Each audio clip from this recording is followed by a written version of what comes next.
Je m'interroge ce jour sur la question du non-reversement de la dotation générale de fonctionnement depuis plusieurs mois dans certaines communes d'arrondissement au Cameroun.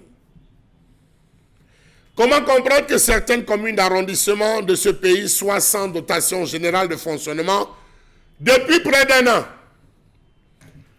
Toutes les mairies se plaignent.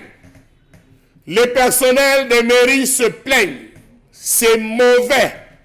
De l'ouest à l'est, du centre au sud, les mairies se plaignent. Comment comprendre que certaines communes d'arrondissement soient sans dotation générale de fonctionnement?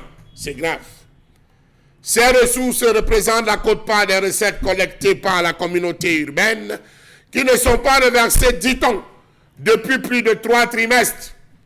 Certains maires ont puisé dans leur poche, disent-ils, pour régler, tandis que dans d'autres mairies, on sait que ça a été reversé et les maires ont choisi de prendre et manger.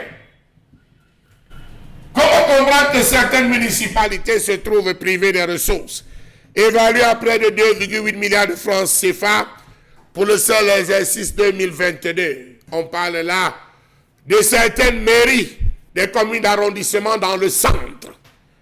Quelques-unes des 360 communes du Cameroun ont tenu ces dernières semaines leur tout premier débat d'orientation budgétaire en préparation de la session du conseil municipal consacrée au vote et à l'adoption des budgets communaux de 2023.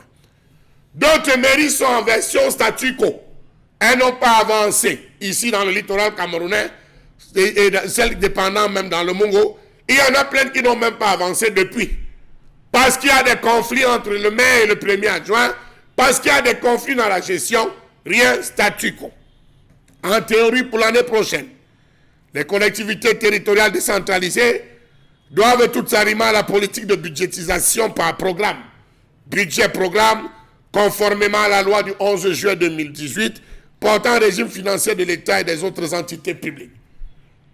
Mais, pardonnez-moi, les exécutifs communaux dénoncent un manque de lisibilité sur les moyens, ce qui rend impossible toute planification sur 3 exercices comme le prescrit la loi.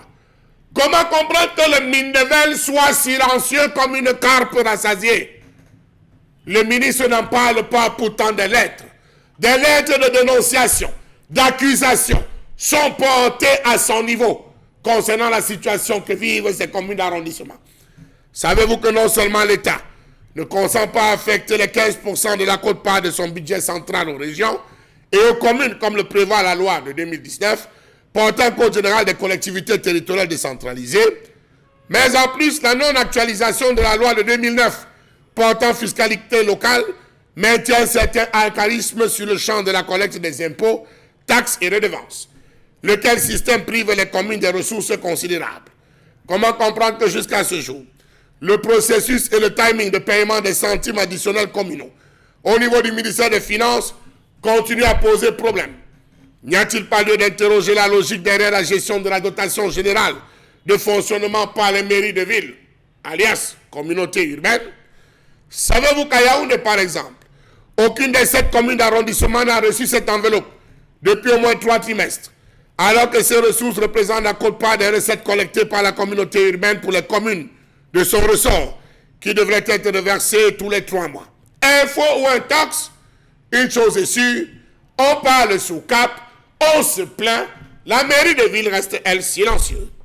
Savez-vous que selon le mode de calcul actuel, cette dotation de fonctionnement s'élève à environ 120 millions de francs CFA par commune, une enveloppe qui peut servir au paiement de la moitié des salaires du personnel de ces entités sur l'année, d'après, il faut le dire, certains recoupements faits auprès de certains experts.